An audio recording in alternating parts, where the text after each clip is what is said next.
యోబు గ్రంథం 8వ అధ్యాయం 22వ వచనం. The book of Job chapter 8 and verse 22.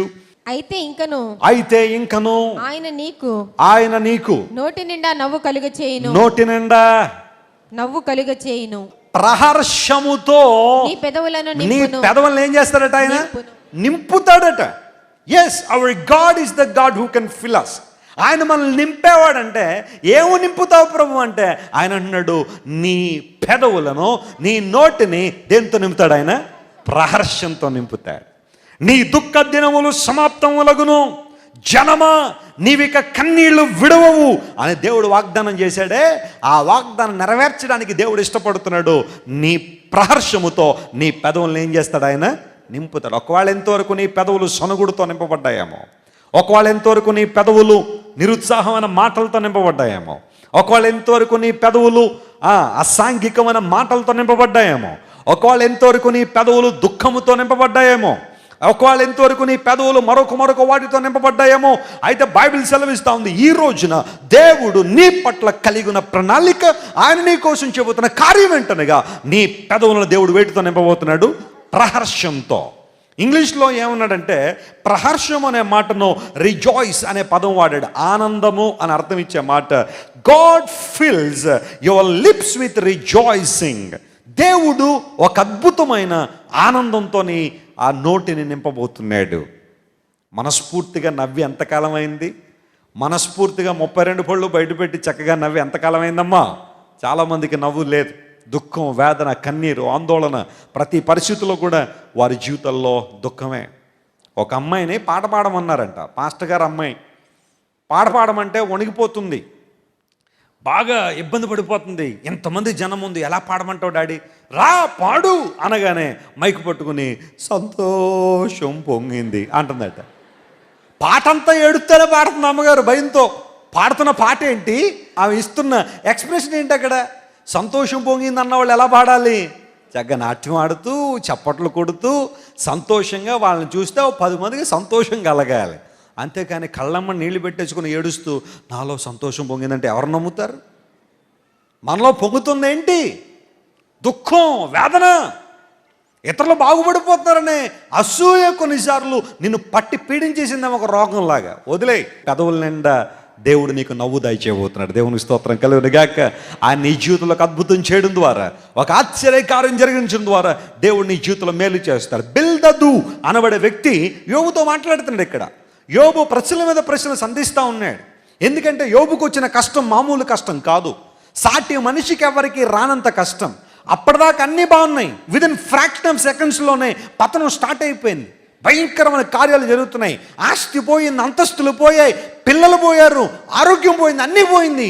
యోబు చిల్ల పంకులతో తన దేహాన్ని గోక్కుంటూ అంటున్నాడు, నేను పుట్టకుండా ఉంటే బాగుండేది, ఏంటి నాకు ఈ కష్టం, ఏంటి శ్రమ అని ఏడుస్తూ దుఃఖపడుతూ ఉంటే బిల్దదు అనబడే ఒక వ్యక్తి, యోబు స్నేహితుడు, యోబును చూడ్డానికి వచ్చి అతని యొక్క కష్టాన్ని చూసి కొంతకాలం దగ్గరికి కూడా రాలేకపోయారట. కానీ ఆ తర్వాత సాహసం చేసి దగ్గరికి వచ్చి అన్నాడు, యోబు కంగారు పడకయ్యా, నీ దేవుడు నీ దుఃఖాన్ని నాట్యంగా మార్చగలిగినవాడు. హల్లెలూయా. నీ దుఃఖము ఒక సీజనే, అది ఎక్కువ కాలం ఉండేది కాదు. వర్షాకాలం ఒక సీజన్ లాగా ఎలాగైతే ఉంటుందో నీ దుఃఖం కూడా అలాంటిదే. దేవుడు మనకు నూతన వత్సరాన్ని నీకు ఇవ్వబోతున్నాడు. ఆ సమయంలో నీ పెదవులు దేంతో నింపబడతాయి? ప్రహర్షంతో. మీరు యోబు గ్రంథం చివరి అధ్యాయాలు చదివితే యోబును మరలా దేవుడు జ్ఞాపకం చేసుకున్నాడు, ఆశీర్వదించడం ప్రారంభించాడు. పోగొట్టుకున్న వాటికంటే దేవుడు ఎంతగా ఇచ్చాడు ఆశీర్వాదం? 2 అంతల ఆశీర్వాదం ఇచ్చేసరికి ఇప్పుడు ఏడవమన్నా ఏడుస్తాడా యోబు? లే.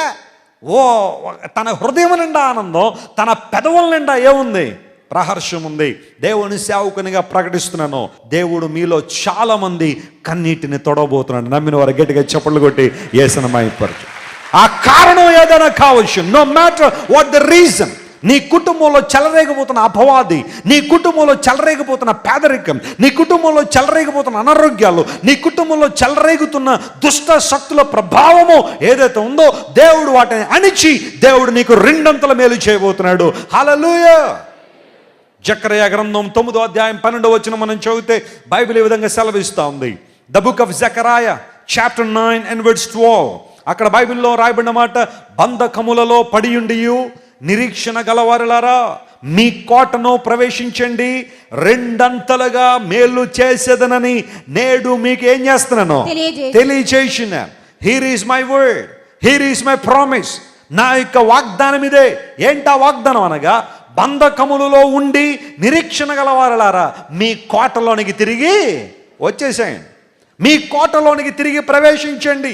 నీవు చేయగలిగే ఆ పని నువ్వు చేస్తే దేవుడు అంటున్నాడు, రెండంతల మేలు మీకు ఏం చేస్తాను, దయచేస్తా, రెండంతల మేలు మీకు ఇస్తాను. మన చర్చ్లో చాలామంది చెబుతున్న సాక్ష్యాలు ఎంత గొప్పగా ఉన్నాయంటే, శ్రీనివాస్ అనే ఒక బ్రదర్ మన చర్చ్కి చాలా కాలం నుండి వస్తూ ఉంటారు తన కుటుంబంతో పాటుగా. ఒకరోజు ఆయనకి కాళ్ళలో ఇన్ఫెక్షన్ వచ్చింది. కాళ్ళన్నీ కూడా భయంకర ఇన్ఫెక్షన్ వస్తే హాస్పిటల్కి వెళ్తే డాక్టర్ హోప్స్ లేవన్నాడు, చేతులు ఎత్తేసాడు. బాబు నువ్వు 15 రోజులు బ్రతకడం చాలా కష్టం అని చెప్పాడు. ఇది దాదాపు ఒక 8 సంవత్సరాల క్రితం జరిగిన సంఘటన చెబుతున్నాడు. డాక్టర్ చెప్పిన మాట, 15 రోజులు నువ్వు బ్రతికితే గొప్పే. ఎందుకోసం అంటే ఆ ఇన్ఫెక్షన్ అంతా కూడా దేహం అంతా పాకిపోతా ఉంది, ఏమవుతుందో తెలియట్లేదు. చాలా ఆపరేషన్లు, మల్టిపుల్ సర్జరీలు జరిగాయి. ఆ కాలుని డాక్టర్ల చేతిలో పెడితే ఒకదాని తర్వాత ఆపరేషన్లు చేస్తూనే ఉన్నారు, బాగు చేయలేని ప్రయత్నం. అయితే ఆ సహోదరుడు దేవుని సభలో పట్టుదలగా ప్రార్థన చేయడం, ప్రియ సహోదరి అంటే ఆయన భార్య, ఇద్దరు కలిసి దేవుని సభలో ప్రార్థన చేయడం, ప్రతి ఆదివారం దేవుని మందిరం నమ్మకంగా వస్తూ.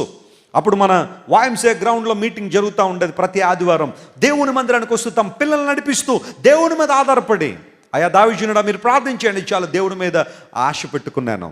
దేవుడు ఎంత గొప్ప కార్యం జరిగించాడంటే, డాక్టరు 15 రోజులు ఇచ్చాడు ఈ భూమి మీద ఉన్న డాక్టరు, కానీ పరలోకపు డాక్టరు ఇప్పటికి ఇంకా 8 సంవత్సరాలు అయింది. దేవుని నామమున స్తోత్రం కలుగునుగాక.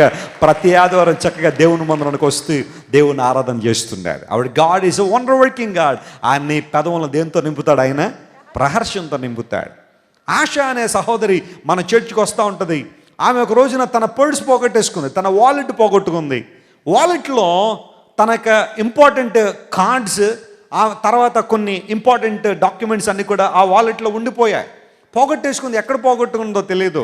దేవుని సందుకు వచ్చింది, ప్రార్థన చేసుకుంది, ప్రభువా నీవు తప్ప నాకెవరు లేరు, ఇప్పుడు నేను ఎక్కడ పోయిందని అన్ని ప్రాంతాలు వెతకలేనయ్యా, ఆ వాలెట్ ఎవరికి దొరికిందో, ఎవరు దాన్ని తీసేసుకున్నారో అర్థం కాదు, అయ్యా సహాయం చేయమని దేవుని సందులో ప్రార్థన చేసింది.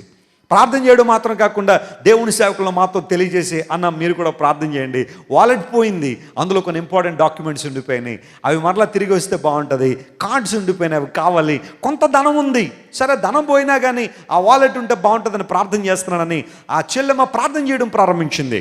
దేవుని వాక్యం సెలవిస్తూ ఉంది, మన దేవుడు ప్రార్థన ఆలకించాడు. 4 రోజుల తర్వాత ఈమెయిల్ వచ్చిందంట. ఒక ఈమెయిల్ వస్తే ఓపెన్ చేసింది. ఈమెయిల్ ఏముందో తెలుసా, మీ పర్సు మాకు దొరికింది, మీ నంబర్ ఇవ్వండి, ఎక్కడున్నారో తీసుకొచ్చి ఇస్తామన్నారట.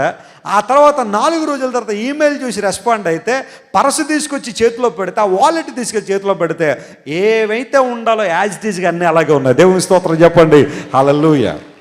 కోల్పోయిందంతా దేవుడు ఏం చేశాడు, మరలా సేవకునిగా ప్రకటిస్తున్నా, ఎంతవరకు మీరు ఏదైతే కోల్పోయారో దేవుడు మరలా వాటిని తిరిగి దయచేయబోతున్నాడు. నమ్మిన వారు దేవుని స్తోత్రం చెప్పండి, హల్లెలూయా.